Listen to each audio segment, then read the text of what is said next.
Put him in cuffs. Nobody walks into a private banking lounge asking for $5 million dressed like that. The words landed in the room like a judge's gavel. Conversation stopped. Coffee cups paused halfway to lips.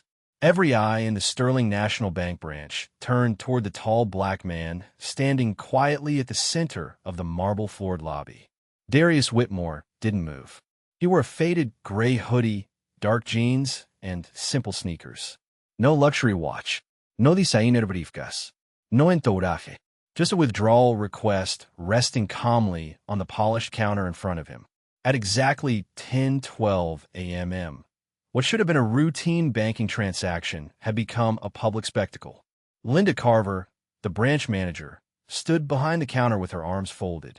Her expression carried the certainty of someone who believed she had already figured out the entire story. To her, the man standing across from her did not look like someone with access to $5 million. And that assumption was beginning to drive every decision she made. "Sir, this transaction raises serious concerns," she announced loudly enough for nearby customers to hear. "I'm going to need additional verification." Darius looked at her steadily. His face revealed nothing. "You already have my identification," he replied. His voice was calm, almost disarming. "Run my name." Linda ignored the suggestion. Instead, she glanced toward the security desk. Nearby, a young teller named Heather Miles watched with growing suspicion. "5 million," she muttered. "That's not exactly normal." A few customers exchanged uneasy looks. An older man near the investment offices lowered his newspaper. A young woman waiting for an appointment shifted in her chair. Something about the interaction felt wrong, though nobody could yet explain why. Darius remained perfectly still. He had seen looks like these before. He had seen them at 19 when a banker laughed at his first business proposal. He had seen them when he applied for commercial financing and was told he lacked the profile of a successful entrepreneur. Decades had passed since then. The businesses had grown. The numbers had changed.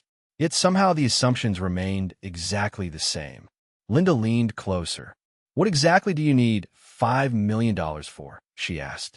The question sounded less like procedure and more like accusation. Darius tilted his head slightly. "That isn't required for this transaction." The silence that followed seemed to stretch across the entire room. Linda's jaw tightened. The answer irritated her because it was true. Then she made a decision, one that would change the next 20 minutes of her career. "Security," she called. "Please come over here." Across the lobby, a uniformed security officer began walking toward the counter. The atmosphere shifted immediately. Customers straightened in their seats. Whispers spread through the room. Yet Darius Whitmore did not flinch. He simply watched the manager standing across from him, as if he already knew exactly where this road was leading. And deep down, he suspected she had no idea who she was talking to. Darius watched the security officer approach without the slightest sign of concern. Mark Ellison had worked security for nearly 12 years, and normally he could tell within seconds when someone was nervous. This man was not nervous. If anything, he seemed unusually patient. That bothered him. Around the lobby, the quiet tension continued to spread. The young woman waiting for an appointment finally stood up. Her name was Maya Brooks, and she had witnessed enough uncomfortable moments in her life to recognize one unfolding in front of her. "Has anyone actually checked his account?" she asked. Her voice was not loud, but it carried.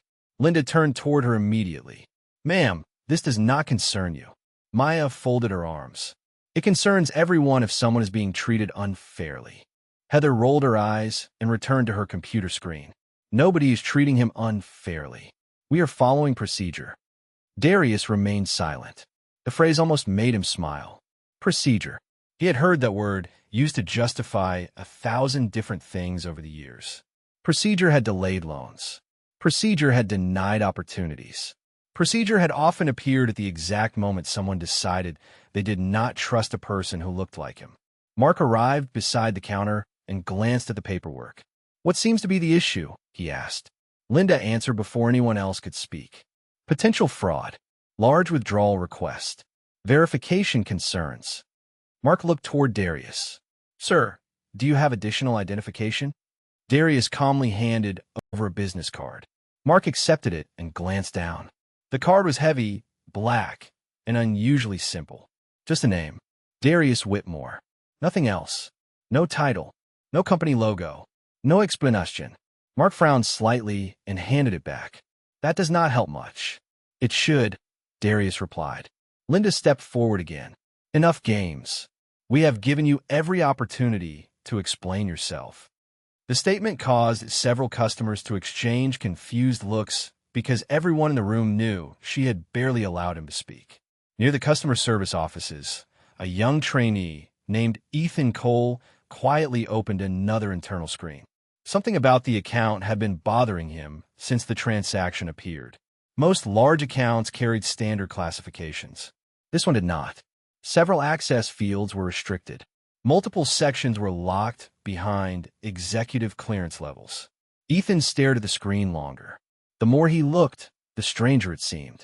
Before he could investigate further, Linda noticed him. Ethan, her voice snapped across the room. Focus on your own work. Ethan immediately minimized the page, but the image remained in his mind. Meanwhile, Maya continued watching. He has been calm this entire time, she said. Does that not matter to anyone? Heather laughed softly. Calm does not mean innocent. Darius finally looked toward Maya and gave a small nod of appreciation. Then he turned back to Linda. Last chance, he said quietly. Run my name. For the first time, uncertainty flickered across Linda's face. It disappeared almost instantly. Whatever instinct had warned her to slow down was overpowered by confidence. She believed she was in control. She believed she understood exactly who was standing in front of her.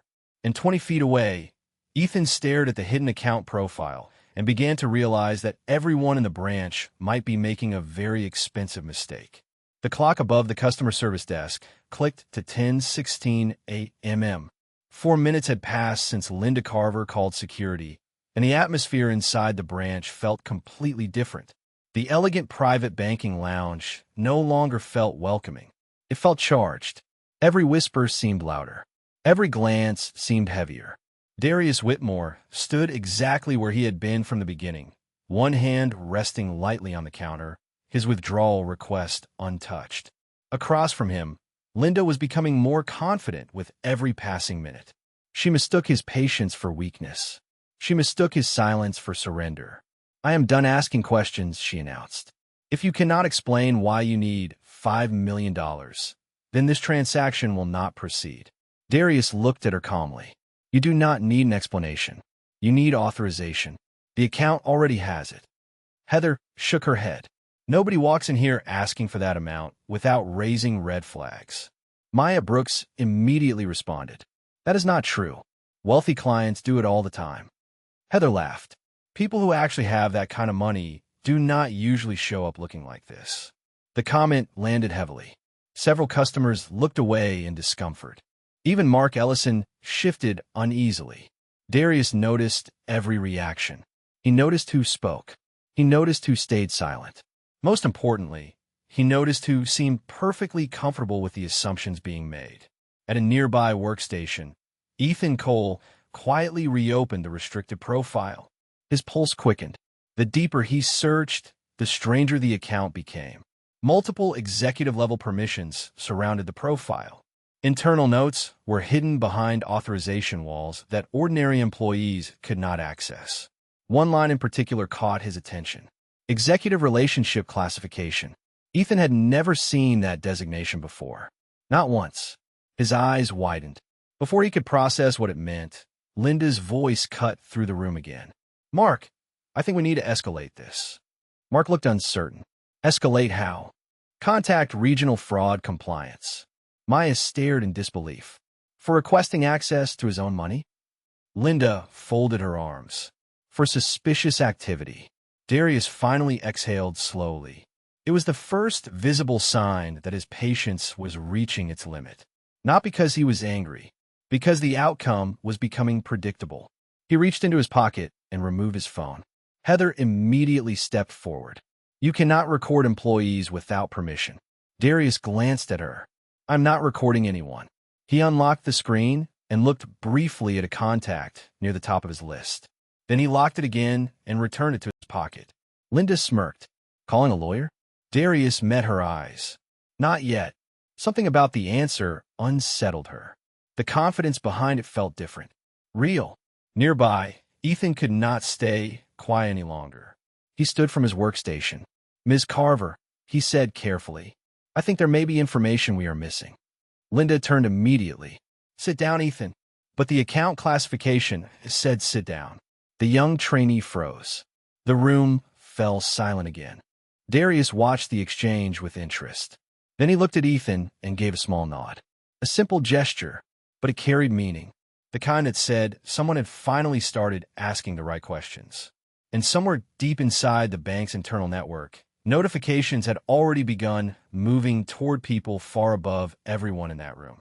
At 10:19 a.m., the branch no longer felt like a place where people came to manage money. It felt like a stage where everyone was revealing exactly who they were. Linda Carver stood behind the counter with growing confidence, convinced that every minute strengthened her position. Darius Whitmore stood only a few feet away, saying almost nothing. Yet somehow, he seemed to be the only person in the room who was completely at ease. The contrast was becoming impossible to ignore.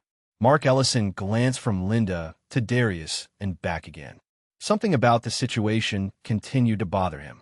In his experience, people involved in fraud usually became defensive. They argued. They panicked. They tried to leave. Darius had done none of those things.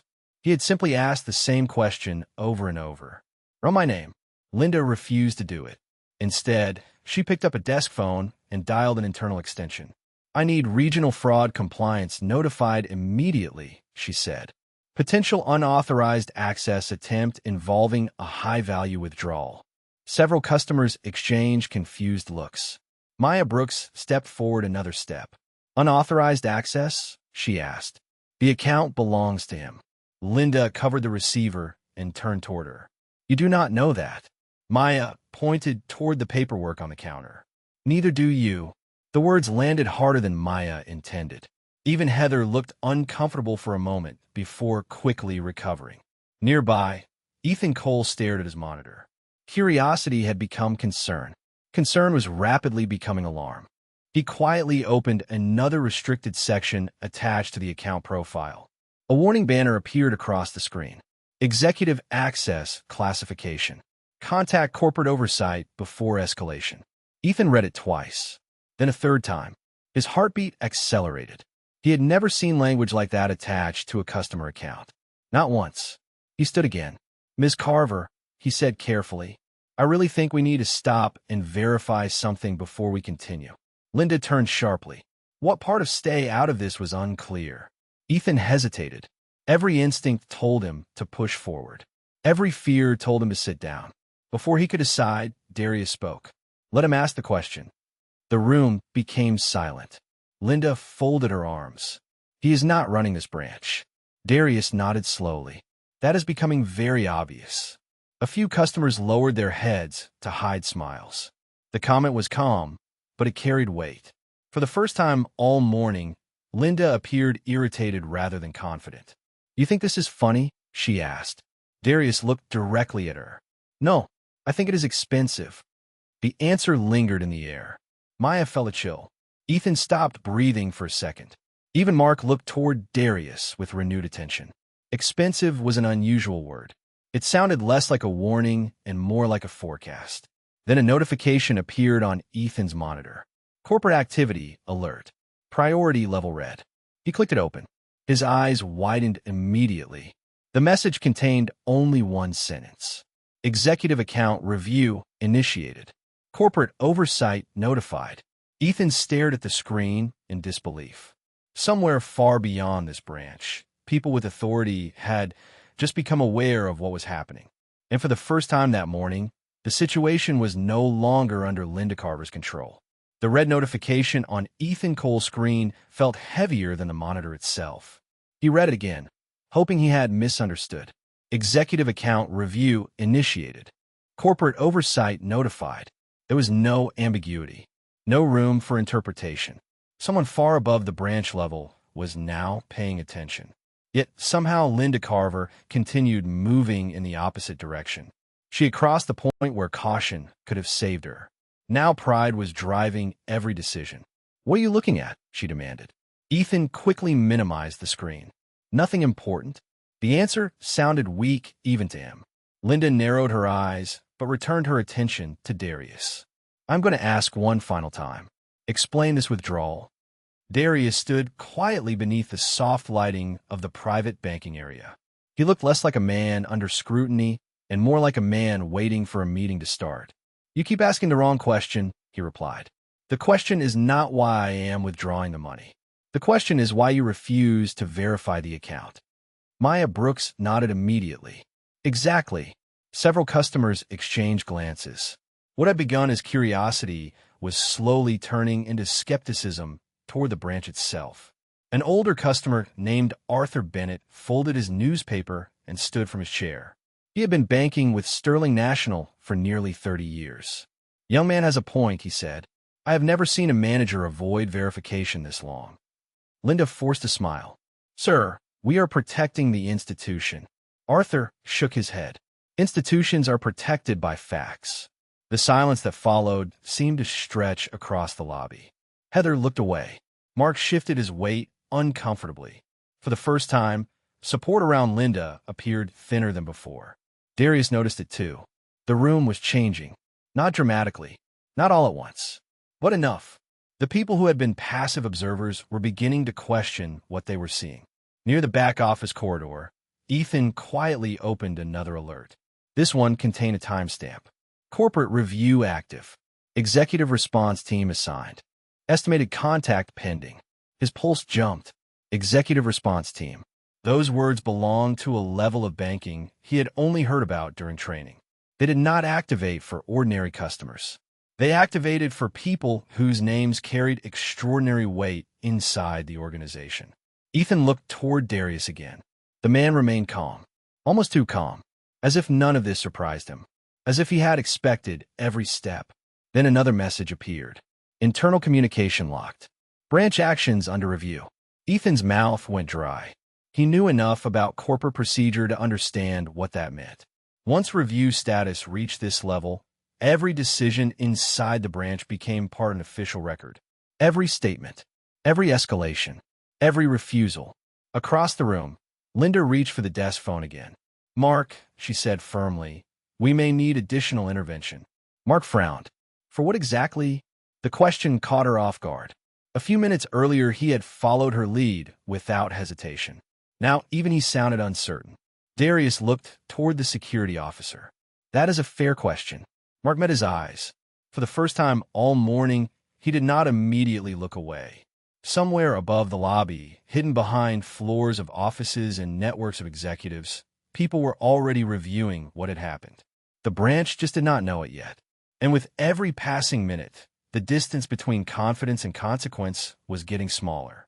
By 10:24 a.m., the mood inside the branch had shifted again. What had started as confidence on Linda Carver's side was slowly turning into frustration. The questions from customers were multiplying. The certainty she had displayed earlier was beginning to crack under scrutiny. Yet instead of slowing down, she pushed harder. "This discussion is over," she announced. "The transaction is suspended until further notice." Darius Whitmore looked at her without emotion. "You do not have the authority to suspend that account."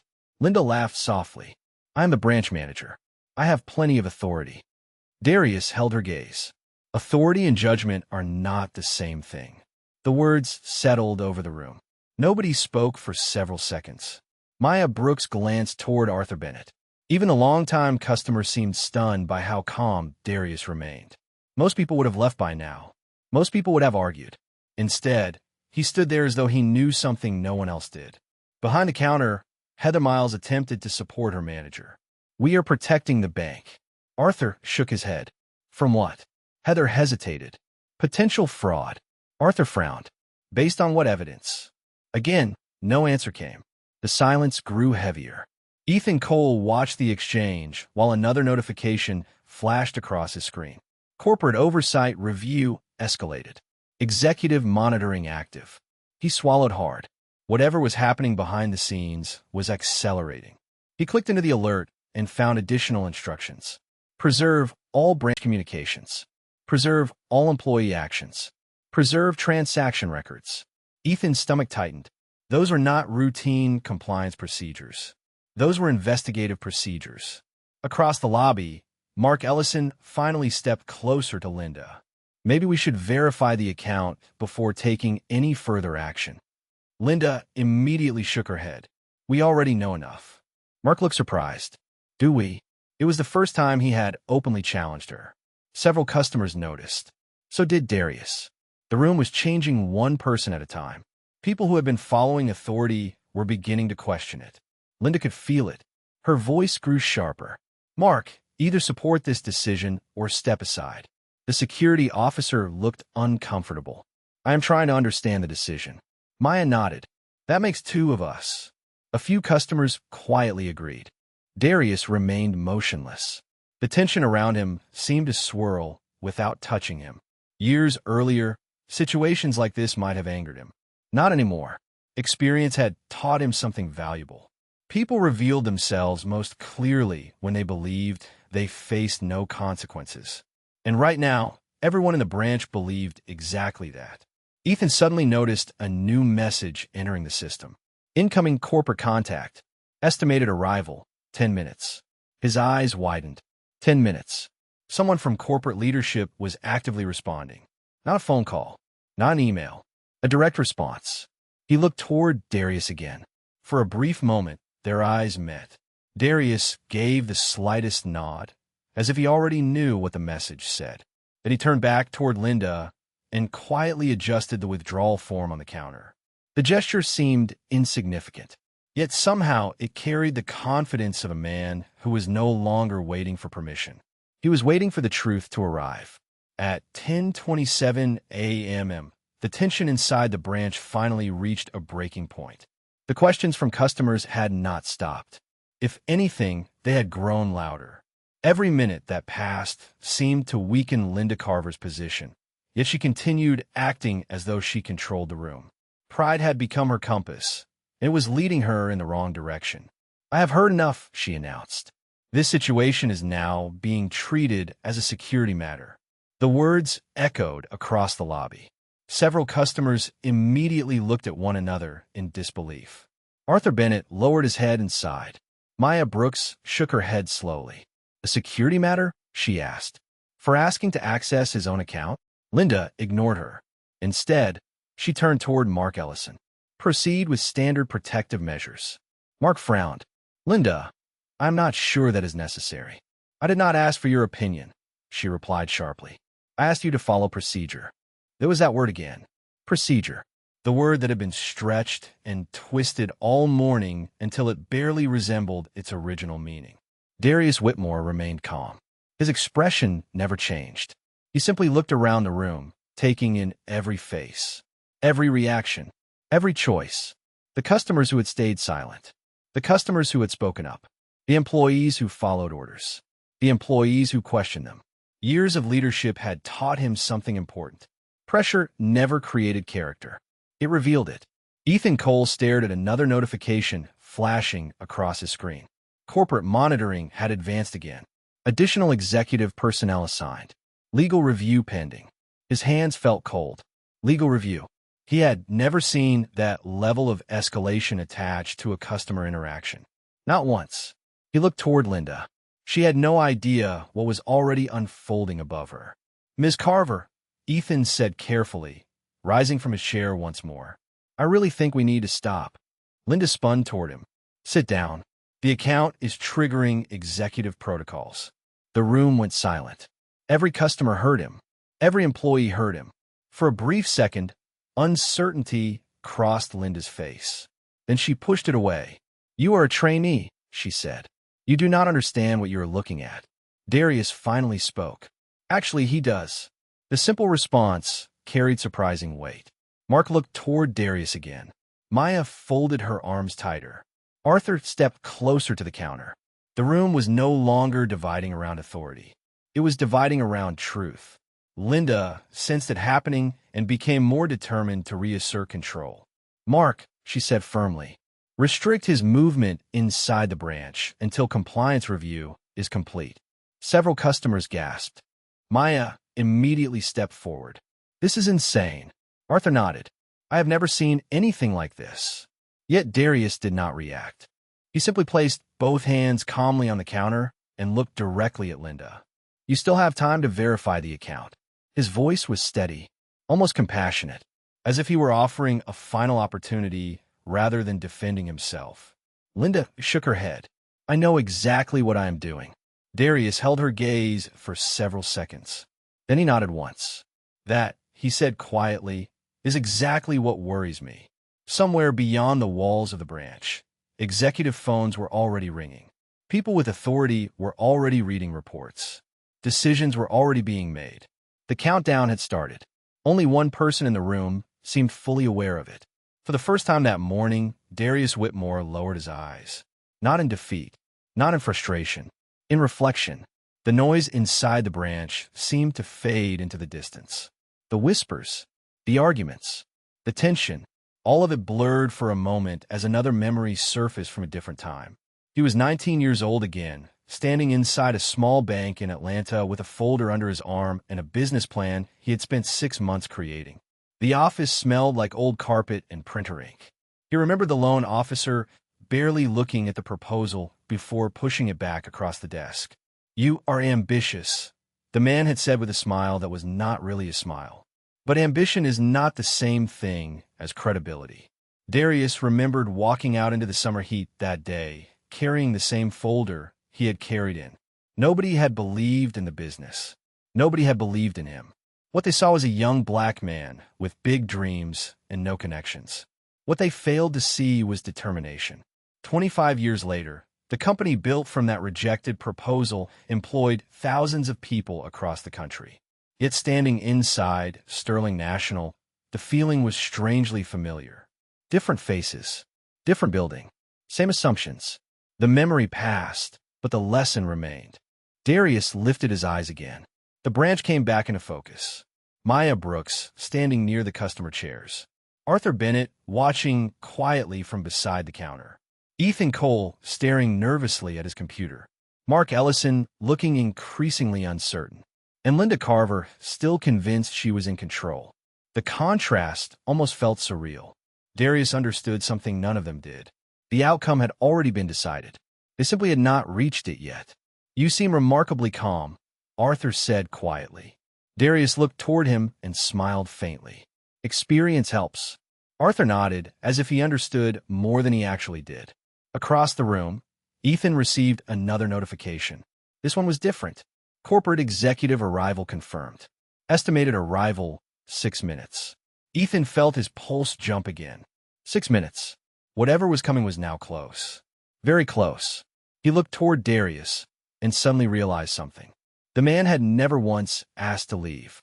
He had never demanded special treatment. He had never raised his voice. He had simply stood there and allowed everyone to reveal themselves. The realization sent a chill through Ethan. Meanwhile, Linda continued speaking with compliance personnel over the phone, describing a situation that sounded less accurate with every sentence. Darius listened without interrupting. He no longer felt angry.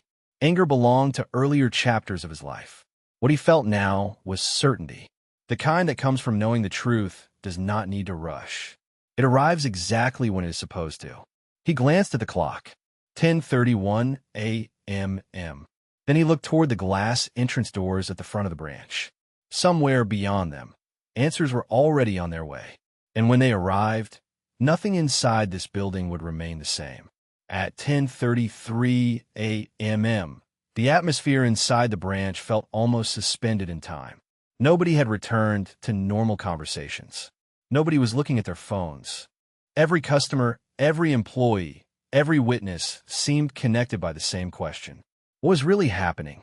Darius Whitmore stood calmly at the counter while the answer moved steadily closer. He reached into his pocket and removed his phone again. This time, he did not hesitate. He selected a contact and placed a call. The line connected almost instantly. "Good morning, Mr. Whitmore," a woman's voice answered. It was Naomi Ellis, his executive assistant. Her tone was professional, composed, and completely unsurprised. "Naomi," Darius said, "activate Protocol 7. The words sounded simple, but Ethan Cole felt his stomach drop. Even from several feet away, something about the exchange felt different. Naomi did not ask questions. She did not request clarification. "Already prepared," she replied. "Corporate oversight has received all notifications. Legal review is active. Executive response personnel are en route." Several customers exchanged confused looks. Linda Carver folded her arms. "Who exactly are you calling?" Darius slipped the phone back into his pocket. "People who verify facts before making decisions." Maya Brooks almost smiled. Arthur Bennett looked openly curious now. Mark Ellison stared at Darius with growing uncertainty. The confidence he had once placed in Linda's judgment was fading quickly. Behind the counter, Ethan received yet another notification. This one caused him to stop breathing for a moment. Executive Protocol 7 confirmed. Branch authority restrictions pending. He read it twice, then a third time. Branch authority restrictions. He knew exactly what that meant. Corporate leadership was preparing to intervene directly. Linda noticed his expression. "What now?" she demanded. Ethan hesitated. "Corporate is escalating." Linda laughed dismissively. "Corporate escalates dozens of cases every week." But even she sounded less certain than before. Darius watched quietly. The room reminded him of a storm just before the first thunderclap. Everything felt still, yet everyone could sense that something powerful was approaching. Maya stepped closer. "Who are you?" she finally asked. It was the question everyone wanted answered. Darius looked at her kindly, but did not respond. Not yet. The timing mattered. Truth delivered too early often gets ignored. Truth delivered at the right moment becomes impossible to deny. Across the branch, a soft chime sounded from multiple employee computers at once. Heather looked down at her screen. Her face immediately lost color. Mark looked toward the monitors. Ethan opened the message first. "Executive Oversight Team arrival imminent. Preserve all records. Preserve all communications. Mandatory review in progress." Arthur slowly lowered his glasses. That does not sound routine. No one disagreed. For the first time all morning, Linda said nothing. She stared at the message, then at Darius, then back at the message again. Doubt had finally entered the room. Darius glanced toward the entrance doors once more. Through the glass, a black sedan had just turned into the parking lot. The countdown was over. The people arriving knew exactly who he was. The only question remaining was how everyone else would react when they found out. The glass doors opened at 10:35 a.m., and the entire branch seemed to inhale at once. 3 people entered together. 2 wore executive identification badges. The third carried a leather portfolio embossed with the sterling national corporate seal. None of them stopped at the reception desk. None of them looked around in confusion. They walked directly toward Darius Whitmore. The effect on the room was immediate. Heather Miles straightened her chair. Mark Ellison stepped aside. Ethan Cole stared openly. Linda Carver tried to maintain her composure, but uncertainty was now visible in every movement. The woman leading the group approached Darius and extended her hand. "Good morning, Mr. Whitmore," she said. "We arrived as quickly as possible." Silence fell across the branch. Maya Brooks blinked. Arthur Bennett lowered his glasses. Ethan felt his stomach drop. "Mr. Whitmore. Not customer. Not account holder. Mr. Whitmore." The executive team spoke to him with the respect reserved for someone at the very top. Darius shook the woman's hand calmly. "Thank you, Rachel." Rachel Morgan, Senior Vice President of Corporate Oversight, turned toward the employees gathered around the counter. Her expression hardened instantly. "Who initiated the escalation?" Linda stepped forward. "I did." Rachel opened the portfolio and removed several documents. "And did you verify the account before escalating?" Linda hesitated. "We had concerns. That was not my question." The room became painfully quiet. Rachel's voice remained calm, but every word carried weight. "Did you verify the account?" Linda looked toward Heather, then toward Mark, searching for support. None came. "No," she admitted. Rachel nodded once. The answer seemed to confirm something she already knew. Ethan watched as another executive opened a tablet and reviewed internal records. His face grew increasingly serious. All account verification requests were available, he said. The profile clearly displayed executive-level restrictions and ownership classifications. Heather's face turned pale. Arthur slowly shook his head. Maya folded her arms. The pieces were finally beginning to fit together. Rachel looked back at Darius. Would you like to address the branch? Darius glanced around the room. Every eye was on him now. The same people who had questioned him. The same people who had doubted him. The same people who had assumed they already knew his story. He stepped forward slightly. His voice was calm, measured, and impossible to ignore. This morning I requested access to funds from an account that belongs to me. Nobody moved. Nobody spoke. Instead of verifying facts, assumptions were made. Instead of following policy, judgment replaced procedure. Linda looked down. Heather avoided eye contact. Mark remained completely still. Then Darius delivered the sentence that changed everything. My name is Darius Whitmore. I am the Chief Executive Officer of Whitmore Global Holdings and the majority owner of Sterling National Bank. The room froze. Maya's eyes widened.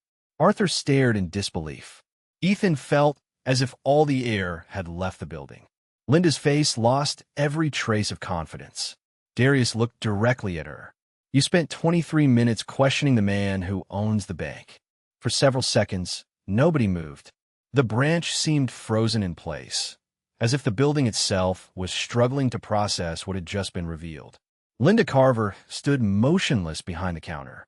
Heather Miles stared at the floor. Mark Ellison looked from Darius to the executive team and back again, replaying every moment of the morning in his head. Maya Brooks was the first person to speak. You own the bank? She asked softly. Darius nodded once. Yes. The simplicity of the answer somehow made it even more powerful. There was no boastfulness, no anger, no victory lap, just a fact. Arthur Bennett let out a long breath. 30 years, he said quietly. I have banked here for 30 years, and I have never seen anything like this.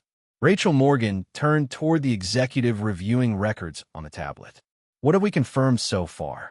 The executive scrolled through several screens. The account was valid from the beginning. All authorization requirements were satisfied. Internal guidance instructed branch personnel to verify and proceed. Those instructions were ignored. Every sentence seemed to make the room heavier. Heather closed her eyes briefly. Ethan Cole looked down at his desk. He had suspected something was wrong, but hearing it stated so clearly felt different. Rachel continued. Any evidence of system failure? None. Any evidence of fraudulent activity? None. Linda swallowed hard. The answers were arriving one after another, each removing another layer of justification. Maya looked toward Darius. You knew this would happen, did you not? Darius thought about the question for a moment. I hoped it would not. The response surprised everyone. Even Rachel looked at him differently. There were complaints, Darius continued. Reports. Concerns about how certain customers were being treated. I came here because I wanted facts. He glanced around the branch. Now I have them.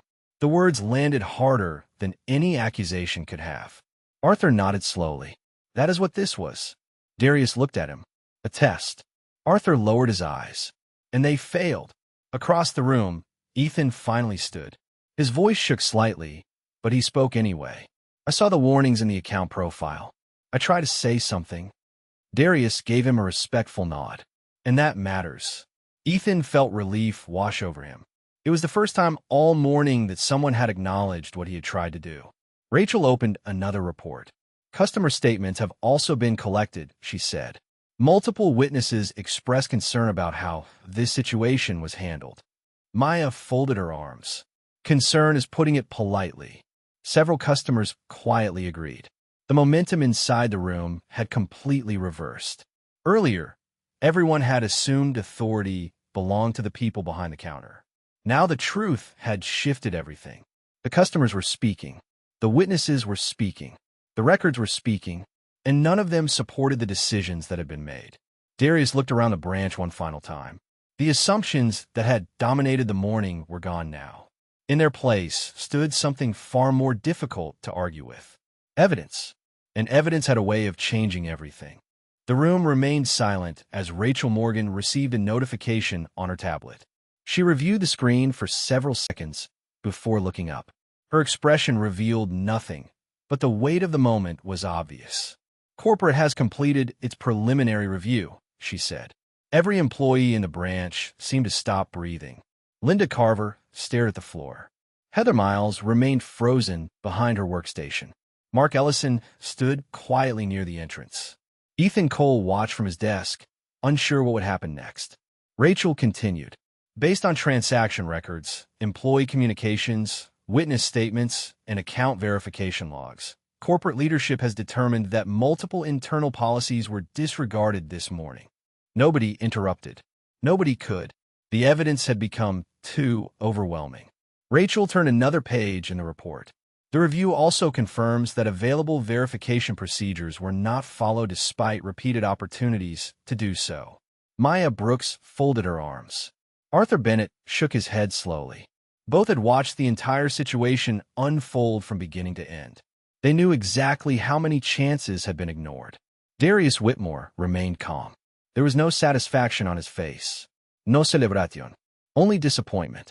The kind that comes when a problem you hoped did not exist turns out to be real. Rachel looked directly at him. "Mr. Whitmore, corporate is prepared to implement your recommendation." Darius nodded once. "Proceed." The branch seemed to hold its breath. Rachel spoke clearly so every person in the building could hear. "Effective immediately, Branch 14 is suspended from operation pending a full corporate audit. Customer services will be transferred to nearby locations. All branch authority is revoked until the investigation is complete." The words landed like falling stone. Several employees looked stunned. Heather lowered herself into a chair. Linda closed her eyes. Mark looked toward the floor. Around the lobby, customers exchanged quiet glances. The branch was being closed, not because of one transaction, not because of one mistake, because a pattern had finally been exposed. Computer screens across the office began displaying the same message. Operational status suspended. Corporate review in progress. Access credentials pending evaluation. One by one, workstation permissions disappeared. The branch was no longer functioning under local control. Rachel closed the report.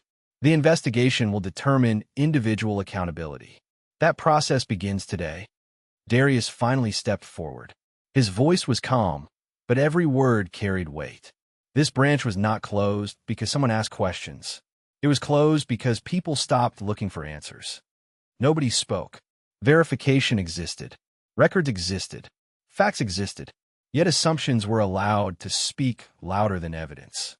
Arthur nodded slowly. Maya looked toward Darius with admiration.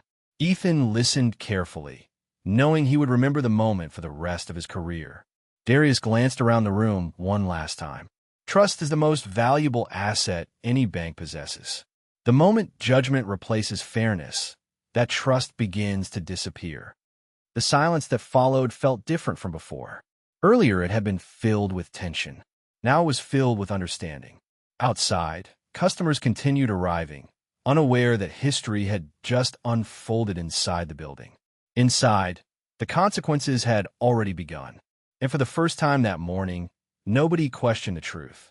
The branch began emptying slowly after the announcement. Customers gathered their belongings.